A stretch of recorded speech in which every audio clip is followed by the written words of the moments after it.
Welcome to another episode of Mission Compliance, unleashing growth potential for defense contractors. In today's episode, we continue down the road of understanding CMMC, its regulations, and controls. Up next is IA.L2-3.5.2, authenticate or verify the identities of users, processes, or devices as a prerequisite to allowing access to organizational systems. We'll break down what this control means, why it matters, and how it impacts your organization's cybersecurity posture. We'll also provide practical insights and strategies for achieving compliance and securing your systems effectively.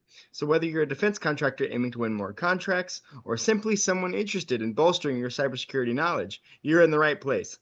Pull the lever, Kronk!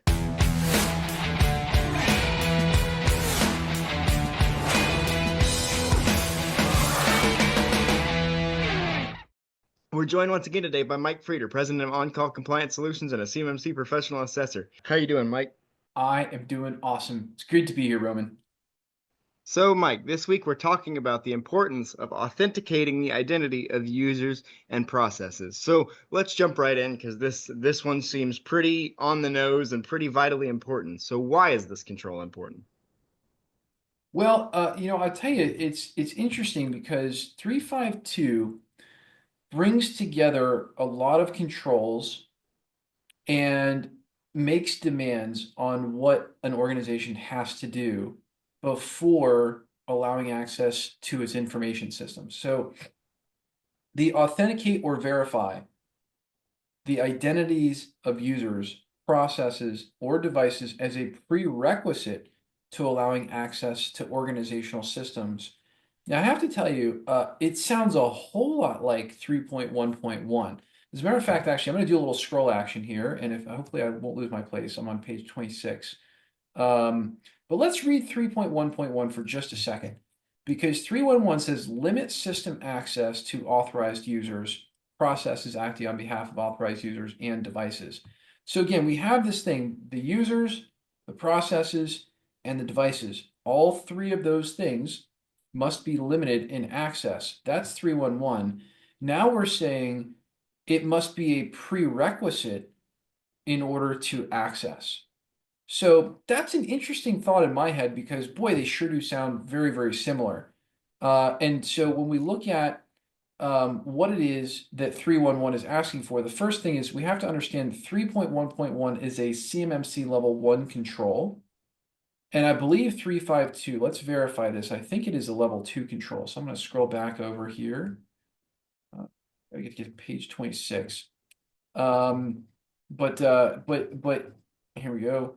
So yes, it is a level 2 control. So actually, I'm sorry, 3.5.2 is still a level 1 control. 3.5.2 is L1-3.5.2. So it is still a level 1 control.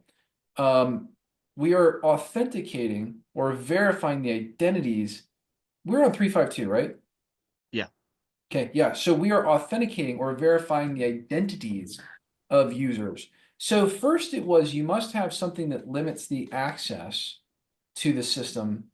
Now we have to authenticate or verify. So we are defining the actual process and procedure by which we can allow these three categories of things to access organizational systems. Very nuanced. However, there are different answers to this. And so, what's the importance of it? Well, the importance of it is simple. It is stating that in order to be NIST SP 800-171 compliant, in order to be able to pass a CMMC certification assessment, you are going to have to know the identity of users, processes, and the devices before you allow them access to the organizational systems. Now, I'll tell you, this is again, I'll just highlight a lot of the same things I highlighted in 3.1.1. You have to make sure that your users can't use shared accounts, right? So that, if they're accessing CUI, you have to have a specific identity of who it is that's doing this. So that's, shared accounts are out, group accounts are out. Same thing on the processes. The processes have to be tied to a specific account, right? So think a Windows service account, very common. That way you can identify what's doing what. Another one is devices. You've got to have the device identified as being, acceptable in the environment. So, in other words, you can't just use a random generic computer to access a resource containing CUI. I would argue that there is one small exception to that rule, which is if you're using a device to remote control or remote desktop or whatever you want to call it, but remotely control a device, and then that device, let's call it maybe an Azure virtual desktop, then that Azure virtual desktop must be authenticated to um, access the CUI. So the most important thing about this control is it really verifies two things. One is you have to have an identity tied to what is accessing the information so that it's traceable back to who or what accessed the information. That's one thing. Second thing is there must be an authentication process. There must be a verification process that is allowed, that they probably have access controls around that account or device. And yeah, it's a prerequisite before allowing access to organizational systems. So it's an important control, a little bit of a repeat of 3.1.1 in my opinion, but there is a difference in language, and the difference in language primarily is this word prerequisite. That means before allowing access to organizational systems, not just that it has to be that they have to be limited to those that are allowed. So yeah, that's the importance of it. And again, it's just as we continue through the control families, we continue to get a little bit more granular about specifically what it is required. And I do think that does narrow down your choices about how you're allowing people to connect to the systems. Gotcha. So, continuing on with this, what are the key assessment points that an assessor be looking for on this control? Yeah, I appreciate that question. So it's challenging to answer the first question without really diving into the assessment points to figure out what is different. So the first assessment point is determine if the identity of each user is authenticated or verified as a prerequisite to system access. So now we have to have a specific user that is tied to that access instance. And so that really ties into other requirements later for auditing, where we have to be able to trace the actions of individuals back to, them, their devices that they used, et cetera. And all of this really just serves as a formal mechanism for forcing control of who and what accesses our systems. And if we don't have that control, how can we really be secure? So it's a big principle of security. So that's one. That's our first one. If we were to give a sample answer, we might talk about that it's been implemented via Active Directory, Entra ID, Intune, and multi-factor authentication, all of which can authenticate, and all of which can define what can be done and what users can access. The next one is determining if the identity of each process acting on behalf of a user is authenticated or verified as a prerequisite to system access. Again, same basic answer. We're going to be definitely looking towards um, a lot of Intune usage there. Again, that's the way we really like to do the environments, is we like to leverage Intune, but also Active Directory, Entra ID, multi-factor authentication. All of those things can be required for service accounts as well. Next is determine if the identity of each device accessing or connecting to the system is authenticated or verified as a prerequisite to system access. Now remember, it says authenticated or verified. All of these do. So if there's another way to verify it, sometimes you have to verify a device, in person or physically or some other method of doing it. And so you want to describe how a device winds up getting verified that it's okay to use in the system. For instance, maybe the IT department has reviewed the device, done a sanitization, and has cleared it for use in the environment. So again, a sample answer here might be something like system devices accessing CUI are tokenized as a part of the MFA process and must be permitted via Intune, right? We have conditional access or authorized physical access. They've been brought into the facility, they've been cleared to the secure local network within the secure facility. Again, in parentheses, they are something you have. So remember that, and I find this is the big challenge. I think a lot of people running Active Directory, they have, user access control for the accounts in, let's say, GCC High. I think that the big challenge for a lot of defense contractors is the device management. I mean, I think that's one that that third assessment point really talks to quite a bit. Right. You did mention the word challenge. So, what are the potential difficulties of enacting this one in an organization? That's a great question. Again, I harp on this throughout Control Family 1, and we start going back to it with Control Family 5. Most organizations do not really implement device control. They just don't. They don't know to do it. They don't understand it. They don't understand just how important it is in these controls. And so as a result, they just don't have it, right? In this day and age, you must have some sort of device control. Obviously, our favorite is Intune because it's a Microsoft product and fits in with the whole Microsoft suite. There's many, many others. There's Mass 360 from IBM. Apple has their Apple Business Manager and some other associated tools that they use. But the bottom line is that you cannot allow just any device to be able to connect in and use or access CUI. It's not permissible. This is another huge reason. Um, we're thought leaders in this space, and I have to tell you, this is another huge reason why we just love the virtual desktop scenario. We really, really do. We do a lot of work with our clients in Azure Virtual Desktop. It's not right for every client, but a lot of them really find that they can continue their day-to-day operation, keep the CUI out, and move the CUI into an Azure government environment, whether it's just GCC High or more likely it's going to be GCC High in conjunction with an Azure Virtual Desktop, and then they can create a really nice, safe, sanitary environment to handle CUI without, without all the drama, right? And without having to tear apart their existing local networks. And it's a huge, huge bonus. It's something that we're really big fans of. So, yeah, I think the biggest challenge really is just in dealing with the devices. I think user authentication is usually in place pretty good. I think service accounts are usually there for what they need to be there for. I've never really found that that's been a big challenge, but those devices can be very tricky. And again, the device must have an authentication method for being able to say, yes, it's okay for you to access this information system. So again, that's another reason why I think Intune is very instrumental in making life easy for people who are handling CUI. And again, there are definitely other solutions out there. There's tons of device management, mobile device management solutions.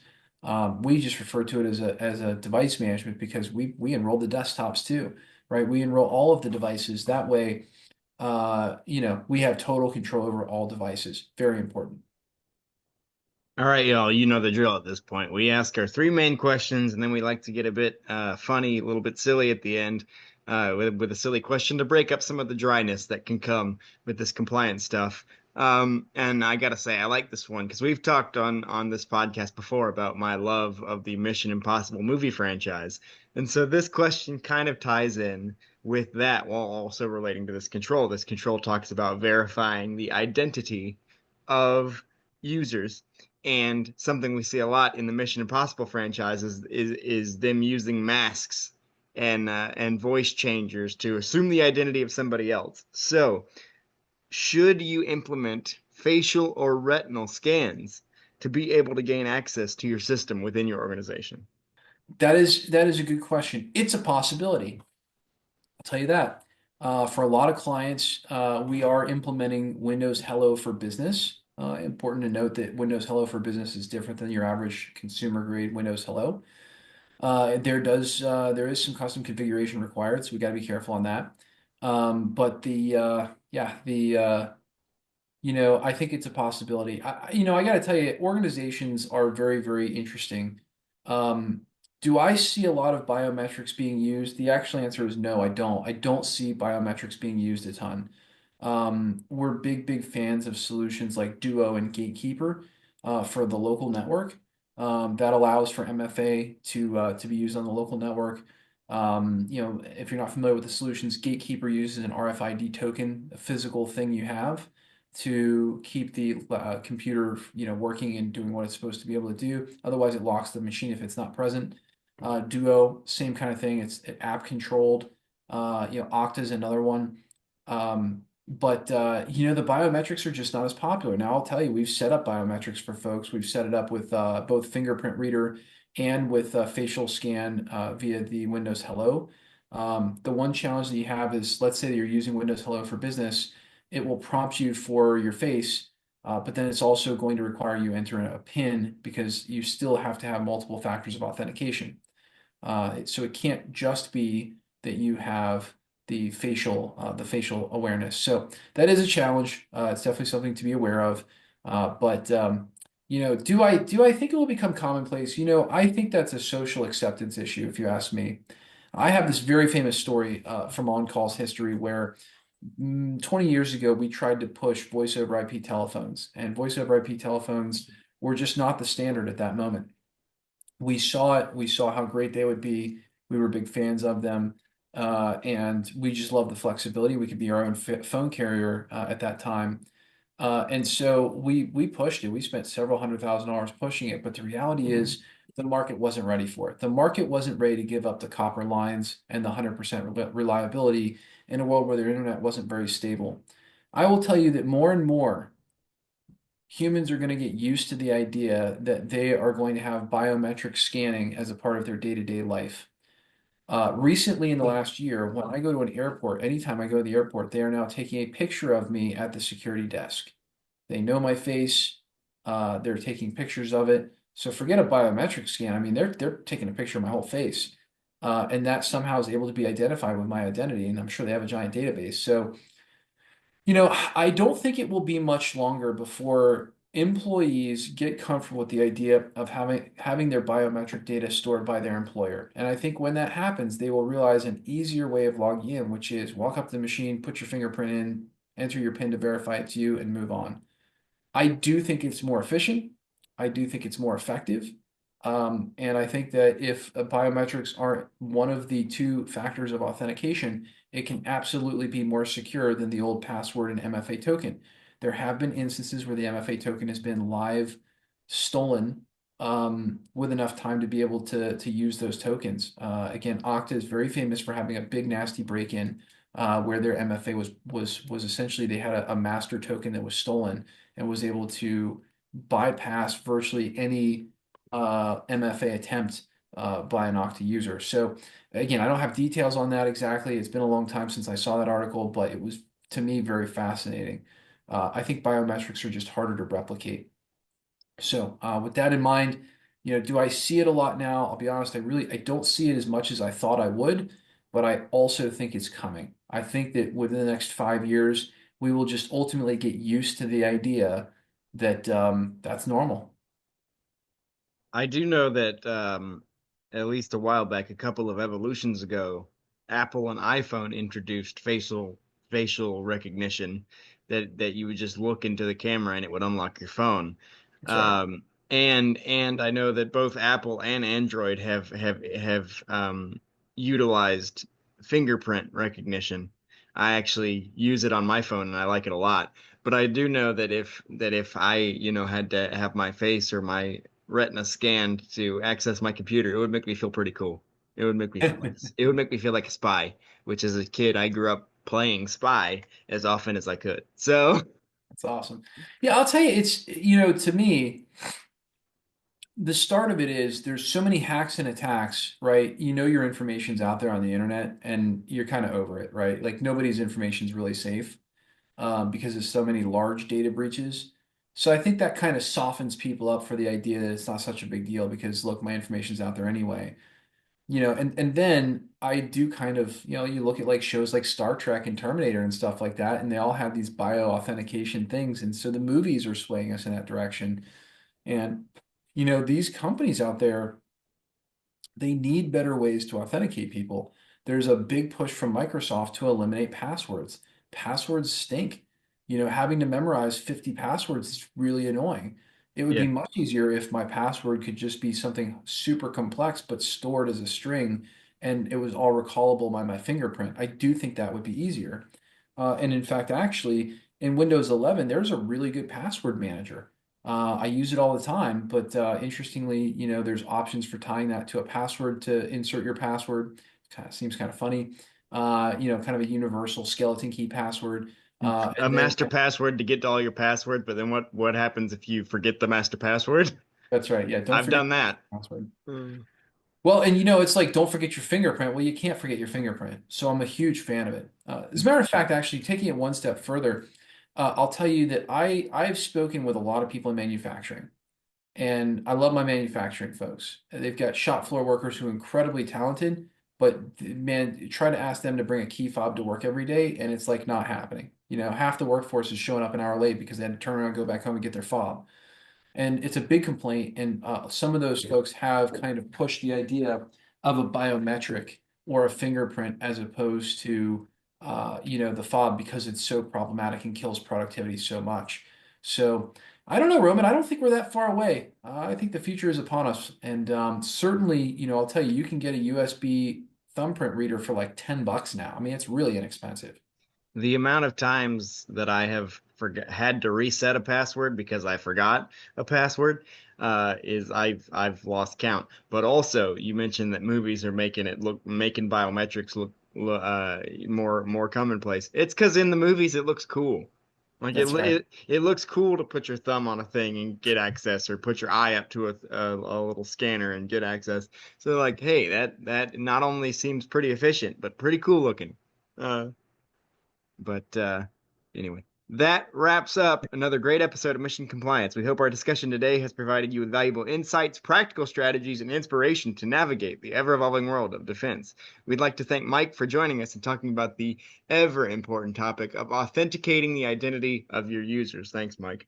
Always a pleasure, Roman. But the conversation doesn't end here. We encourage you to continue exploring these topics and connect with us via our social media channels.